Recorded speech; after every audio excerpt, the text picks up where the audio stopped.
வணக்கம். இந்த வீடியோவில் சற்று முன் மே மாத சம்பளம் 4 மாத டிஏ அரியர் கிடைக்கும் தேதி சார்ந்து தமிழக அரசு ஊழியர்களுக்கு திடீர் மாற்றம் குறித்து தகவல்கள் கிடைத்திருக்கின்றன. இது சார்ந்து முழு விவரங்களையும் பார்க்கலாம். இந்த வீடியோவை தொடர்ந்து பார்க்குறதுக்கு முன்னாடி நம்ம சேனலை இதுவரைக்கும் சப்ஸ்கிரைப் பண்ணாதவங்க இந்த வீடியோக்கு கீழே இருக்க ரெட் கலர் சப்ஸ்கிரைப் பட்டன் அழுத்தி சப்ஸ்கிரைப் பண்ணிக்கோங்க. அப்படியே பக்கத்தில் இருக்கக்கூடிய நோட்டிஃபிகேஷன் பெல் சிம்பிளையும் ப்ரெஸ் பண்ணுங்கள். அப்போ தான் நம்ம சேனலில் இதுபோல் வீடியோக்கள் அப்டேட் பண்ணும்போது அதற்கான நோட்டிஃபிகேஷன் உங்களுக்கு உடனுக்குடன் கிடைக்கும். தமிழ்நாட்டில் அரசு ஊழியர்கள் மற்றும் ஆசிரியர்களுக்கான மே மாத ஊதியத்தில் வழங்குவதில் பெரும் சிக்கல்கள் ஏற்பட்டிருப்பதாக தகவல்கள் வெளிவந்துள்ளது. தமிழ்நாடு முழுவதும் சுமார் 9,20,000 அரசு ஊழியர்கள் மற்றும் ஆசிரியர்கள் பணிபுரிந்து வருகிறார்கள்.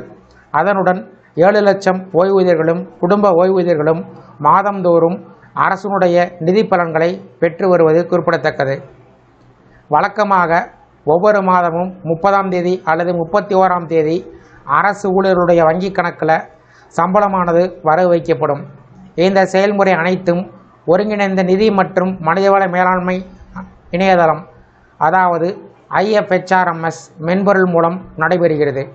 ஒவ்வொரு மாதமும் 15ஆம் தேதிக்குள் ஊழியர்களுடைய சம்பள பட்டியல் தயார்படுத்தப்பட்டு அதற்கு பின்பு கருவூலத்திற்கு அனுப்பி வைக்கப்படும். ஆனால் இந்த மாதம், அதாவது மே மாதத்தில் சம்பள விவரங்களை IFHRMS மென்பொருளில் பதிவேற்றம் செய்ய முடியாத நிலை ஏற்பட்டிருக்கிறது. 15ஆம் தேதிக்குள் இந்த விவரங்கள் பதிவேற்றம் செய்ய வேண்டிய ஊதிய பட்டியல் 22ஆம் தேதி வரை கூட செய்யப்படவில்லை என்று கூறப்படுகிறது.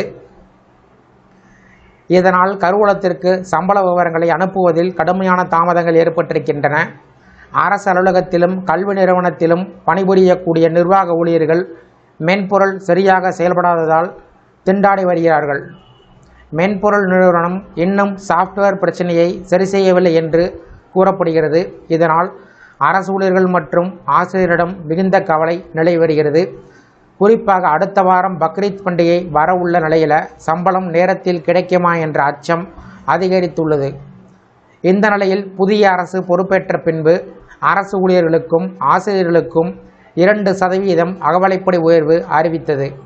முந்தைய ஆட்சியில் அகவிலைப்படி உயர்வு தாமதமாக அறிவிக்கப்பட்டாலும் அதற்கான நிலுவைத் தொகைகள் சம்பளத்தில் சேர்த்து வழங்கப்படும் என்று உறுதியளிக்கப்பட்டு கடந்த சில ஆண்டுகளாக நடைமுறையில் இருந்து வருகிறது. ஆனால் தற்போது அறிவிக்கப்பட்டுள்ள அகவிலைப்படி உயர்வை கூட வழங்க முடியாத சூழல் உருவாகியிருக்கிறது. அது மட்டுமின்றி மாத சம்பளமே வழங்கப்படுமா என்ற சந்தேகம் எழுந்துள்ளது. மேலும் மென்பொருள் நிறுவனத்துடன் அரசினுடைய ஒப்பந்த காலம் முடிவடைந்து விட்டதாக கூறப்பட்டு பிரச்சினையினை சரி செய்வதில் தாமதம் ஏற்படுவதாக தகவல்கள் வெளிவந்துள்ளன. இதனால் சம்பள பட்டியல் மற்றும் 4 மாத அகவிலைப்படி நிலுவைத் தொகை ஒரே நேரத்தில் வழங்குவதில் சிக்கல் உருவாகியுள்ளது. அரசு உடனடியாக தலையிட்டு மென்பொருள் கோளாறை சரி செய்து ஊழியர்களின் சம்பளமும் அகவிலைப்படியும் தாமதமில்லாமல் வழங்க நடவடிக்கைகள் எடுக்க வேண்டும் என்ற கோரிக்கை வலுப்பெற்று வருகிறது. ஏற்கனவே மாத இறுதி நெருங்கியுள்ள நிலையில் மே மாதம் 31ஆம் தேதிக்குள் சம்பளம் கிடைக்குமா என்ற அச்சத்தில் அரசு ஊழியர்களும் ஆசிரியர்களும் காத்து கொண்டிருக்கிறார்கள். இந்த வீடியோ குறித்த உங்களுடைய கருத்துக்களை கமெண்ட் செக்ஷனில் கமெண்ட் பண்ணுங்கள். இந்த வீடியோ பிடிச்சிருந்தா வீடியோக்கு ஒரு லைக் பண்ணுங்கள். இந்த வீடியோவை உங்களுடைய நண்பர்கள் மற்றும் உறவினர்களுக்கும் ஷேர் பண்ணுங்கள். மற்றும் ஒரு பயனுள்ள வீடியோவில் சந்திப்போம். நன்றி.